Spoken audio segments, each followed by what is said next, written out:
Assalamualaikum warahmatullahi wabarakatuh. Waalaikumsalam warahmatullahi wabarakatuh.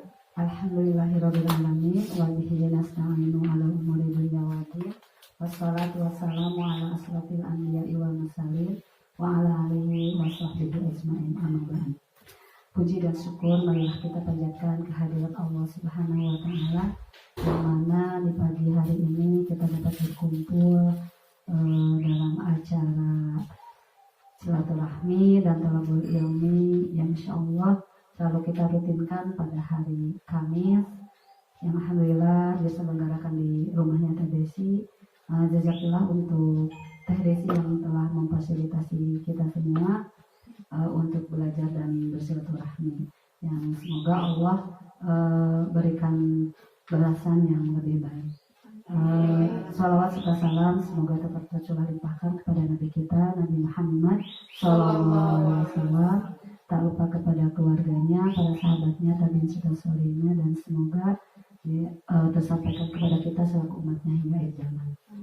Nah, teman-teman semuanya, alhamdulillah ya, semoga langkah-langkah teman-teman Allah berikan pahala dan catatan amal kebaikan di akhir. Dalam kesempatan ini saya akan menyampaikan materi mahfuzah tentang doa memohon ampunan dan rahmat Allah Subhanahu wa taala yang terkandung dalam surat Al-A'raf ayat 23. Dikisahkan dalam Al-Quran, Allah melarang Adam dan Hawa untuk mendekati sebuah pohon saat keduanya masih di surga. Sebuah larangan dari timbunan nikmat surga yang tidak ada bandingannya di bumi. Jadi teman-teman, kita ketahui bahwasanya dikisahkan bahwa Nabi Adam itu Allah ciptakan dari tanah, dan setan atau iblis Allah ciptakan dari api. Nah, kenapa gitu ya? Setan mau menggoda Adam gitu. Jadi dulunya tuh Allah pertama ciptakan itu iblis manusia, bukan manusia, sebelum menciptakan manusia itu bangsa jin gitu. Nah, terdahulu jadi bangsa iblis, bangsa jin itu dahulu diciptakan. Lalu tapi bangsa jin itu telah kita ketahui sering bertumpah darah gitu ya, sering berperang gitu ya, berperang. Maka Allah ciptakan manusia itu dari tanah, yaitu manusia pertama yang Allah ciptakan yaitu Nabi Adam. Maka Allah menyuruh malaikat dan iblis untuk apa? Untuk menyembah ya,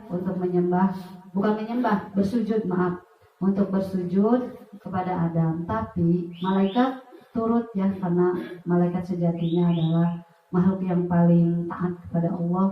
Tapi iblis punya rasa iri dengki, kenapa mesti sujud gitu ya, padahal itu lebih mulia katanya, diciptakan dari api gitu ya, harus bersujud kepada Adam yang diciptakan dari tanah. Maka dari situ iblis merasa iri dengki kepada Nabi Adam. Nah, di situ Nabi Adam sedang tinggal di surga. Nah, maka kata Allah, wahai Adam, jangan kau mendekati pohon tersebut, yang kita ketahui bahwa pohon tersebut terkenal dengan pohon khuldi ya.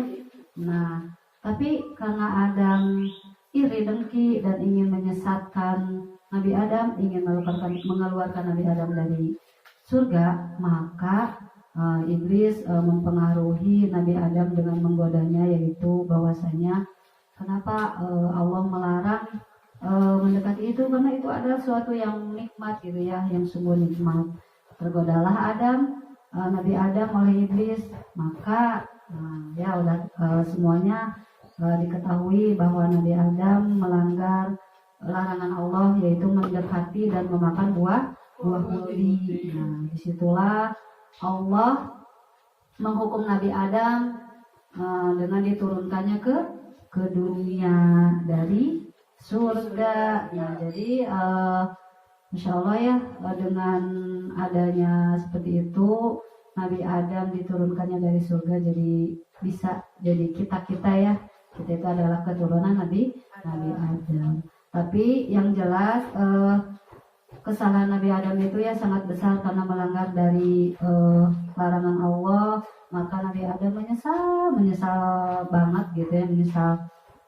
Beliau dalam surat Al-A'raf tadi udah disampaikan doa Nabi Adam ketika menyesali kesalahannya melanggar perintahan Allah, larangan Allah, maaf, yaitu dalam surat Al-A'raf yang berbunyi Rabbana zalamna anfusana wa illam taghfir lana wa tarhamna lanakunanna minal khasirin. Tentunya teman-teman sudah pada hafal? Coba bareng-bareng yuk.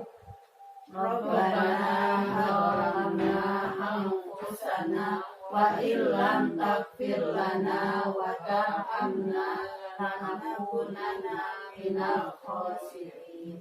Yang artinya, ya Tuhan kami telah menganiaya diri kami sendiri, dan jika Engkau tidak mengampuni kami dan memberi rahmat kepada kami, niscaya pastilah kami termasuk orang-orang yang merugi. Jelas ya, ketika kita ataupun Nabi Adam tidak diampuni Allah, maka merasa rugi dan rugi ya, karena sesungguhnya azab Allah itu sangat pedih. Nah, bacaan doa tadi merupakan ungkapan rasa bersalah Nabi Adam melanggar larangan Allah, sehingga akibat dari pelanggaran ini Nabi Adam mendapat hukuman, yaitu dipisahkan dari istrinya Siti Hawa selama kurang lebih dari 300 tahun lamanya. Selama itu pula Nabi Adam selalu mengadakan pengakuan dosa atas kesalahan yang diperbuatnya, dan itu terjadi atas ketidakmampuan Nabi Adam menghadapi bujuk rayu iblis yang senantiasa mengajak ke jalan kesesatan, kezaliman. Sebagaimana hal ini dikisahkan dalam Al-Quran surat Al-Baqarah ayat 36 dan surat Al-A'raf ayat 22. Jadi jelas ya tadi surat Al-A'raf ayat 22-nya yang berbunyi Rabbana ayat 22. Jadi setan itu tadi kan berdialog sama Allah bahwasanya disuruh sujud kepada Nabi Adam itu tidak mau. Tapi kata Allah, kata setan, kata iblis, oke gitu kalau ke bahasa kita mah ya. Oke, saya sama Allah teh gini. Karena kamu tidak mau bersujud kepada Adam, maka saya hukum kamu dimasukkan ke dalam neraka untuk selama-lamanya. Nah, itu kata Allah kepada iblis. Kata iblis, ya Allah, tangguhkanlah saya sampai hari kiamat untuk menggoda manusia supaya saya ada teman gitu. Kalau bahasa anak-anak ya, kalau bahasa anak-anak, kenapa kamu itu digoda setan supaya setan ada teman masuk neraka. Nah gitu. Jadi transaksi iblis sama Allah itu dulu gitu. Karena dia sombong, tidak mau bersujud kepada Adam, maka Allah hukum iblis dengan dikeluarkannya dari surga dan dimasukkan ke neraka. Kalau Nabi Adam diturunkan ke dunia, tapi kalau iblis udah dijamin masuk neraka dari dulu, tapi iblis minta penangguhan sampai hari kiamat supaya iblis ada temannya di neraka. Kata Allah, bahasa kita gitu ya, wallahu alam seperti apa. Oke gitu, saya tangguhkan kamu, tapi kalau orang Sunda mah gawe gitu, mau menggoda oge gitu, dan karena yang tergoda itu hanya orang-orang yang tidak mau beriman kepada Allah. Jadi kalau orang yang beriman kepada Allah dan takwa kepada Allah tidak akan tergoda oleh setan. Jadi nanti tuh setan tuh pasti terus menggoda kepada kita ya, selama kita hidup gitu di dunia, pasti terus mau melakukan sesuatu teh, apalagi mau sholatnya udah mah misalkan waktunya dilalaikan, udah sholatnya tidak khusyuk, ingat kemana itu karena godaan setan gitu ya. Godaan setan itu tidak mau kita itu selamat gitu, supaya dia ada teman, tadi udah disampaikan gitu ya. Nauzubillah, semoga kita tidak termasuk jadi temannya setan gitu ya, amin. Dan intinya tadi surat Al-A'raf ayat 36 yang berbunyi tadi Rabbana zalamna anfusana wa illam taghfir lana wa tarhamna lanakunanna minal khasirin, itu sudah seharusnya ya kita baca setiap kita ba'da sholat gitu ya, karena yang namanya manusia itu tidak terlepas dari dosa ya. Jadi yang berbunyi Rabbana, ya Tuhan kami zalamna gitu, kami telah zalim, jelas ya, apa sih zalim gitu kepada Allah, yaitu tidak menjalankan perintahnya, tidak melakukan kemaksiatan. Tentu kita setiap harinya pasti banyak kemaksiatan atau dosa yang tidak terasa gitu. Jadi setiap sesudah sholat kita harus rajin-rajinlah membaca doa tersebut yang dicontohkan oleh Nabi Adam. Nah, menurut tafsir Al-Waziz oleh Syekh Profesor Dr. Wahbah Al-Juhaili dalam surat Al-A'raf ayat 23 ini, Allah mengampuni Adam dan Hawa setelah mengakui dosa-dosanya. Sebagai wasilah dan doa memohon ampunan dengan dibaca setiap kali selesai mendirikan sholat fardu, lalu ditambah dengan membaca istighfar secara konsisten, maka ayat ini dapat menjadi wasilah agar dosa-dosa kita diampuni oleh Allah. Jelas ya teman-teman bahwasanya kita harus selalu rutin membaca doa tersebut. Maka Allah pun mengampuni keduanya. Adam telah bersalah kepada Robnya, maka dia tersesat. Kemudian Robnya memilihnya dan menerima taubatnya dan memberinya petunjuk.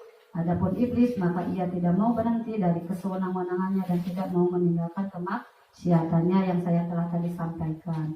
Nah, barang siapa yang meniru Adam dengan mengakui dosa dan memohon ampunan, menyesal dan meninggalkan dosa, jika dia melakukannya, maka Robnya akan memilihnya dan memberinya petunjuk. Barang siapa yang meniru iblis, jika dia melakukan dosa, di mana dia semakin menambah kemaksiatan, maka dia hanya menjauhkan dirinya dari Allah.